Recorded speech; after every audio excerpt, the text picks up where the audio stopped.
이것도 굉장히 의아스러운 부분인데요. 네. 김용전 민주연구원 부원장 항소심에서 이제 네. 정치자금법 위반 혐의로 지금 재판 받고 있죠. 구글 타임라인 이 증거가 정말 드라마틱하게 막판에 그렇죠. 제출이 됐어요. 그래서 이건 무죄다. 그러니까 우리가 왜 법정 드라마나 법정 영화 보면 예. 갑자기 변호인이 여기요. 제출하겠습니다. 뭐 이런 경우 있잖아요. 네. 그것의 실사판. 어. 이렇게 보셔도 될 것 같아요. 그래서 김 전 부원장은 본인이 정치자금법 정치자금 받았다고 한 장소에 있지 않았다라는 증거를 제출했는데 검찰은 이에 대해 또 이의를 제기했어요. 검찰이 어쩌자는 뭘 거죠? 쉽게 인정하는 경우는 예. 못 봤습니다. 저는. 네, 근데 이건 빼박 증거. 그렇죠. 유동규가 2021년 5월 3일 유원홀딩스 사무실에서 김용에게 1억을 줬어. 그건 유동규의 진술이 유일한 증거예요. 그거를 뒷받침한답시고 예, 야, 그 5월 3일 오후에 김용 전 부원장이 근무하던 코리아 경기도 주식회사에서 입출차 내역을 보면 뭐 4시 몇 분에 차가 출차를 했어. 그러니까 그 이후에 유원홀딩스 갔겠지. 뭐 이런 식인 거거든요. 그런데 이 유일한 불완전한 네. 진술을 깰 수 있는 객관적인 디지털 증거가 나온 거예요. 음, 쉽게 얘기하면 알리바이가 입증된 거예요. 예, 구글 타임라인이라는 게 있는지도 몰랐대요, 김용 전 부원장은. 근데 1심 막판에 그 신할찬 변호사가 네, 그거 저 부원장님 그거 한번 확인해 보면 어때요? 라고 했고 1심 막판에 확인을 했는데 그거를 제출할 타이밍을 놓쳤던 것이고 그거 아니라도 무죄가 나올 것이다라고 확신하고 있었다는 거예요. 근데 결국에는 중형이 선고됐잖아요. 5년이라는 네. 중형이. 그래서 항소심에 이르러서 그거를 증거로 내자 했던 것이고 증거로 내기에 앞서서 이제 사설 감정인한테 두 군데의 의뢰를 해서 사감정을 받은 거예요. 네. 이것이 조작이 아니다. 조작이 아니다. 그리고 이 정도면 정확하다. 그걸 받아서 검찰 이제 법원에 제출한 거예요, 증거로. 근데 검찰이 이제 당연히 부인하니까 그러면은 이거를 법원 감정인을 통해서 감정을 해보자. 그래서 법원 감정인 풀이 있어요. 예, 그 중에 한 명을 앉혀놓고 변호인도 신문하고 검사도 신문하고 재판장도 신문을 해서 이 사람이 전문성이 있는지 객관적으로 할 수 있는지 판단을 한 다음에 재판장이 맡겨도 되겠다. 그래서 법원 감정인한테 감정을 의뢰한 거예요. 이 사설 감정인이 제출한 감정서가 믿을만한지. 근데 사실은 뭐 거의 바닥부터 제로 베이스에서 감정을 하다시피 했어요. 예, 그래서 제출된 이 감정 결과서가 동일성과 무결성이 인정된다. 다시 말하면 누구 손 타지 않았어. 그리고 손댈 수도 없어. 제일 중요한 게 정확성인데 네, 검찰이 트집 잡는 게 이 부분이죠.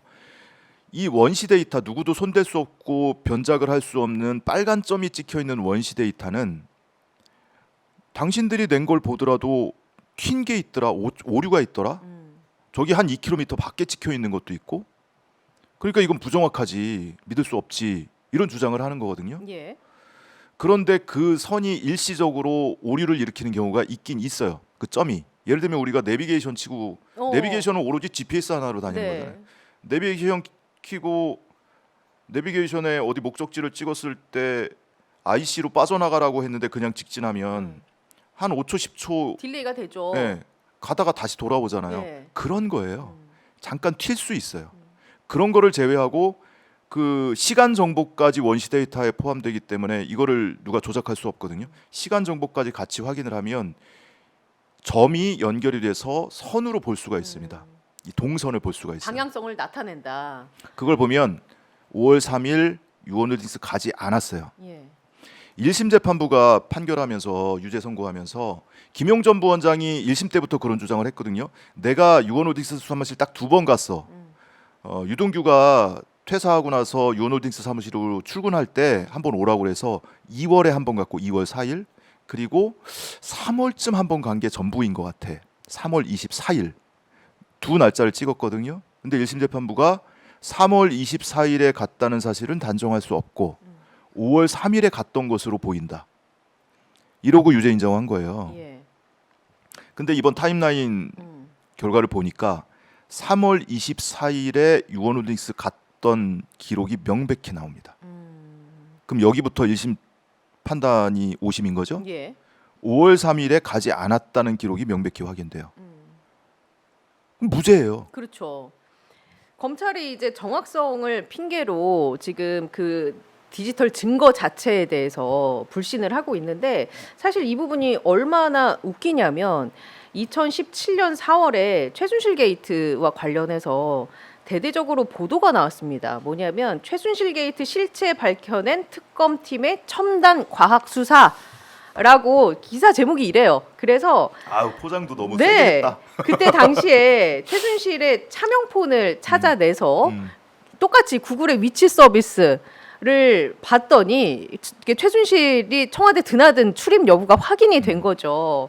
그때 당시에 특검이 윤석열 대통령이고 한동훈 지금 당대표인데 근데 이제 와서 이 타임라인을 못 믿겠다라고 하는 걸 어떻게 우리 국민들이 납득을 하겠습니까? 자기 부정이죠. 예. 본인들이 증거로 내왔잖아요 그동안. 자기 부정하는 거예요. 그리고 그 유동규 씨도 그 증언이 이제 자꾸 뭔가 바뀌고 있잖아요. 이제 네. 그런 부분들도 직접 보시니까 어떠세요?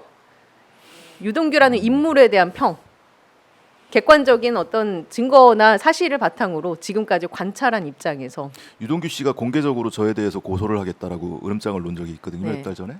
본인이 뭐 유튜브도 열심히 하시더만요. 네, 굉장히 방송 열심히 하고, 예. 그러니까 직업이 본인 말로 직업이 두 개였었어요. 종전에는 하나는 피고인, 하나는 증인이었는데 하나 더 늘었죠. 유튜버 하나 더 늘었어요. 어제도 유동규 씨 이제 증언을 하루 종일 듣고 나왔는데, 지금은 유동규 씨가 이제 얼마나 됐을까? 2021년부터 유동규 씨는 재판을 받았거든요. 그러니까 이제 3년, 만 3년이 다 됐어요. 그리고 증인으로 출석한 지 2년째고. 그러다 보니 본인이 뭔가 이렇게 이 완성된 시나리오가 머릿속에 있는 것 같아요. 그래서 본인 머릿속으로 스스로는 어디서 어디까지가 진실이고 어디서 어디까지가 허구인지를 구분하지 못하는 단계에 도달하지 않았을까. 아, 본인이 믿고 싶은 것만 믿는 단계에 이르렀다. 뭐 그런 저는 건가요? 믿고 싶은 게 아니고 그게 사실로 믿어지는 아, 거죠. 본인이 그냥 저는 그 단계에 갔다고 봐요. 예. 그래서 본인은 굉장히 이 이야기를 할 때 뭐 강한 어조로 이야기를 해요. 근데 그게 객관적 근거를 통해서 좀 탄핵되는 경우도 상당 부분 있고, 어제도 그런 게 몇 장면이 눈에 띄었고요. 검찰의 공소 사실을 결과적으로 유동규 씨의 입을 통해서 반박하는 사례도 있었고, 어떤 얘기가 나왔죠 어제? 뭐 예를 들면은 대장동 사건을 검찰이 이제 공소 사실을 어떻게 구성했냐면, 이재명 대표가 뭐 정진상 전 실장 등과 함께 민간업자들하고 유착을 해서 이들에게 비밀을 빼주고 이들이 돈을 많이 벌어먹도록 하기 위해서 성남도시개발공사가 취할 이득을 취하지 못하게 했다. 예. 그래서 도시개발공사에 손해를 끼쳤기 때문에 배임이다, 이런 혐의잖아요. 그럼 유착 관계가 인정이 돼야 될 거 아닙니까? 그렇죠. 근데 뭐 예를 들면 대장동 개발을 하면서 옆에 인근에 있는 일공단 부지를 공원화를 해요. 대장동 개발 이익으로 이 공원화 사업에 투자를 하는 방식으로 설계를 했던 거예요. 예. 그러면은 이 공모에 참여를 했던 민간 사업자 입장에서는 여기서 돈을 더 벌 수 있는데 여기다가 이거를 마치 기부채나 파듯이 여기다가 돈을 막 1,000억, 2,000억 또는 3,000억 막 쏟아부어야 되니까, 본인들 입장에서는 남는 게 없을 텐데. 그러니까 이거를 민간업자들이 이 공원화 면적을 줄여달라고 했다. 그래서 원래는 전면 공원화 계획이었는데 법무부나 법원하고 합의도 없이 여기다가 법조단지를 유치하려고 했다. 그래서 공원으로 조성해야 되는 면적을 줄여서 이 비용을 줄여줬다. 이게 검찰의 공소 사실이에요. 예. 근데 어제 변호인이 이제 제시한 문건을 보면 이재명 당시 시장이 법원 지원장과 검찰지청장을 여러 차례 만나면서 그 내용을 협의를 했대요. 법원 검찰, 제가 월요일도 성남 지원 네네. 갔다 왔잖아요. 굉장히 협소해요. 낡고 억지로 막 증축하고 이래놨거든요. 이재명 시장은 그 자리에 재건축해라. 근데 법원이나 검찰에서는 사실 그거 안 봐도 비디오입니다. 우리 신도시로 옮기고 싶어 하죠. 그렇죠. 예. 그러면은 우리 저 1공단 그 공원화 한다고 하니 그 땅 달라. 15,000평 달라고 했대요. 예.